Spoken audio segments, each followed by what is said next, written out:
Is it good?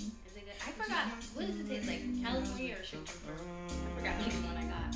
When you around, now I know I'm not dating. Today we're here with Lundon, fellow SWW or School Without Walls graduate. Or do you claim Wilson? Wilson, okay. Dang, for real? I graduated from Wilson. Oh, okay. Well, she attended SWW for a short time, but now she's in real estate and killing the game pretty much. I love your mantra that it's more than real estate, it's a lifestyle. So tell me a little bit about the idea behind that. Sure. So, well, first, I'm with Long & Foster, Christie's International. And really, my slogan, it's more than real estate, it's a lifestyle. I actually, need to go and get that, CC'd or Trademark. Because I don't want anyone stealing it. But really, it's because, my experience with real estate buying my first home was not the best. That was really, my bones behind it's more than real estate, it's a lifestyle. That's not what made me go into real estate, but that's what kind of gave me the slogan. Because to a lot of people, it's just a transaction. I'm a super fun person, so I want my clients to have fun. I unfortunately always make friends with my clients, so I'm gonna still text you after we're done, hang out and everything like that. So for those who are still in DC, how can we sort of, reclaim our city? So I definitely don't think, we're reclaiming our city. I think we still have it.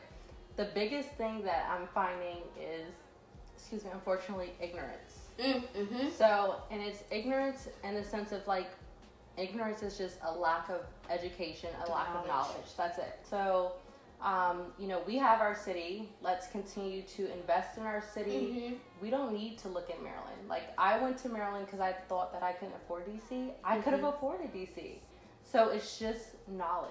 It's all knowledge. I think you're absolutely right. It's ignorance, and we just have to stop selling grandma's house. No. because I get that it's a hefty price tag attached to it. You're offered $800K or in some cases $1 million plus, but at the end of the day, it's not a good choice or decision ever to give up any piece of land that you own in DC. It really isn't. Real estate, yes, it has a number, but when it comes to real estate that you already own here, that your family bought for very little and now it's appreciated significantly, that doesn't have a price tag. Mm-hmm. Just keep it in the family. You can always hold it. Rent it out. You'll be bringing in income. There's no mortgage. What would be, if I'm in the market, what would be, step one to homeownership? Step one to homeownership, oh my gosh, is literally financial literacy. I feel like schools need to, high school needs to have a finance class because credit is so important. Your freshman year of college, all the banks are giving you credit cards. And you're taking them. You are taking them. You're blowing them out. And then your credit, is dropping points. Your debt to income ratio becomes high because you have student loans. So the first step is really financial literacy. If your credit is good, keep it that way. Find a great agent who also has an in-house team, great lenders. And it's really about, your relationship with your agent. That's really step one. Let's sort of follow that up. What was steps 2 and 3? Let's do the first 3 steps. So once you have your credit good and you're good to go there, what's then the next natural step? So next natural step after, your credit's good and whatnot, you go through the lender, you get your pre-approval, then the home search begins. And to me, the first thing I say to my clients is, this is where the fun begins because really it's stressful. You're going through homes. If you're in a hot market, DC is a very hot market. Mm-hmm. You're approaching spring, you're approaching summer, it's going to become a multiple offer situation. So get your client excited, have fun, find out what they want, their must-haves, their wish list, their things that they absolutely will not accept, and then, the home search begins. Okay. That's step 2. Okay. And the third step is going to be submitting offers. Submit the offer, and then you wait. Then you wait. And then you wait. So this is when your feet are going to start getting dirty. Because again, if it's a hot market, DC is always hot regardless if it's spring or summer. It's a little bit slower in like December, January, but when it's cooler because people don't want to go out. But we're still in a multiple offer situation. So you're getting your feet wet, you're submitting your offers, trust your agent. How long is the typical, I guess, process? How long does it take to go from very beginning to sort of settlement? I feel like I had a longer process than most. It took me about 10 months to finally, and I had seen, initially, I liked looking at the homes. That was what was fun for me. And then after submitting offers and getting outbid, it was like, okay, I'm kind of over this. It's been almost a year. Like, am I going to get a house? Yes. Like, what sort of waiting period should you So expect? I say realistically 10 months to a year. Okay. From ratification when I was right on the mark there. I was just being impatient. Listen, everyone. So I say, but from ratification, when I say ratification, it's everyone has signed, all parties have agreed to the terms of the contract. That's about 21 to 30 days. Typically, we'll put 30 days to be safe, but a lot of times if you are financing, it can be closed in 21 days as long as there aren't any liens on the properties. You don't go buy a freaking Range Rover. Or I think I had just bought a car too. Oh my They were God. like, why would you buy a car? And I was like, I didn't know I was buying a house. Like, I just texted a client because we just submitted an offer. I'm like, don't go buy a car. Like, don't go buy a couch. Like, just chill. Don't buy anything. I need you to chill out. Yeah, that was one thing for me though that was kind of frustrating is I felt like my money was being monitored, and I was like, dang, I can't spend X amount of dollars on whatever I want to get. I'm literally being watched. Like, Just until you get your keys, girl. It felt like an eternity though. I was like, gosh, come on. Yeah. Okay, so being from DC, I'm sure you know Ward 7, 8 are considered food deserts. This is actually Ward 7. So fortunately, I have like 2 grocery stores that are less than 10 minutes away. You have Shoppers. I have a Trader Joe's and a Harris Teeter and actually a Whole Foods. So I'm, I guess, in Luxury. in a good spot in one of the wards that is considered a food desert. But how do you think, I guess, real estate can aid in combating that and bringing more food options and accessibility to the communities that are underserved? So I think the best way to combat food deserts are definitely developers need to come in who are all about, work, live, and play. So to do... Amen.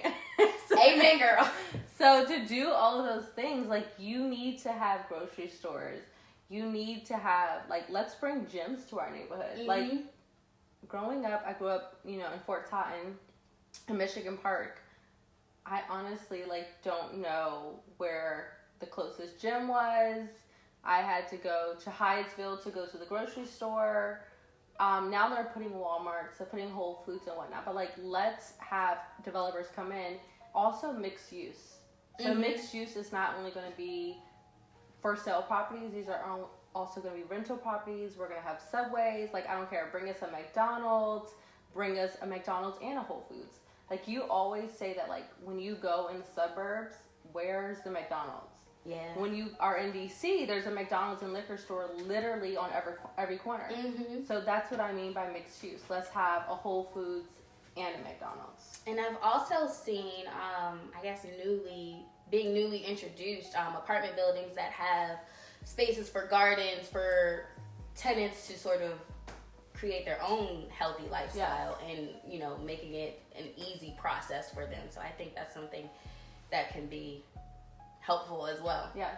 Just being a first time, specifically home buyer, you have no idea what you're in for. So to have somebody who is knowledgeable or who is willing to seek additional education is amazing.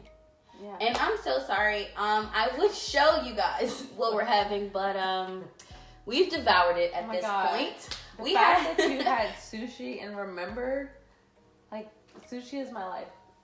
I think it's because we have that Asian connection thing when it comes to food. So it's like, if someone tells me they like anything Asian inspired, I'm not going to forget because I'm like, oh, me too. Let's do it. So I made I would say a food hall sampler, if you will, just different Asian dishes you might find in a food hall, specifically Union Market. Just because I feel like when people typically think about real estate, they don't see the correlation between the field and food. Yeah. And there's a big one. There is a relationship, and there's a big one. It's mutually beneficial. So I think with the development of places like food halls and farmers markets and whatever else you have, there's an opportunity there to create and provide food for those who are underserved. For example, residents in Ward 7 and Ward 8. So that's why we have this. We have some sushi. We have some amazing spring rolls, some dumplings, and I'm having another sushi with ginger, guys. And yeah, we're gonna finish that. And just so yum. Yeah. Oh, I'm falling apart here. And after you finish your sushi, you'll have to give us or lay your thoughts on the table with respect to some words that you live by or your mantra. Food for thought, something you want us to marinate and chew on, by blessing us and signing our wall. Ooh! Oh my God. So whatever you feel like is necessary to advance the culture or just real estate or rules or a rule of real estate. Okay. Whatever you want.